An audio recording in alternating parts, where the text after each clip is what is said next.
Hello. என்ன பண்ற? சும்மா தான் வீட்ல. நீ? நானும் சும்மா தான். சாப்பிட்டியா? சாப்பிட்டேன். நீ? சாப்பிட்டேன். என்ன சாப்பிட்ட? சேமக்கிழங்கு வச்சு காரக்குழம்பு. சேமக்கிழங்கா? அது உனக்கு தெரியாதுரி. உங்க வீட்ல என்னது? Egg rice. முட்டை சோறா? ஆமா.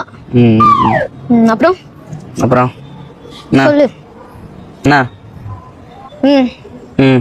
சொல்லு. சொல்லு. நீ சொல்லு. நீ சொல்லு. சாப்பிட்டியா? சாப்பிட்டேன். அதான் சொன்னேன்ல. சரி, என்ன பண்ற? அதான் சொன்னேன்டா சும்மா இருக்கேன்னு. மாமா அது துவைக்காத மாதிரி நானும் போடவே இல்ல. நான் வெளியில எங்கேயும் போல, வீட்டுல தான் இருப்பேன். சொல்றேன். என்ன பண்ற? மொட்டை மாடி தான், அதான் சொன்னல.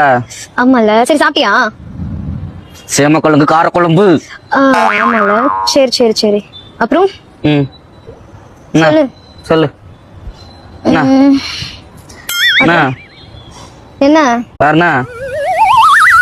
சரி நான் வைக்கிறேன். வை.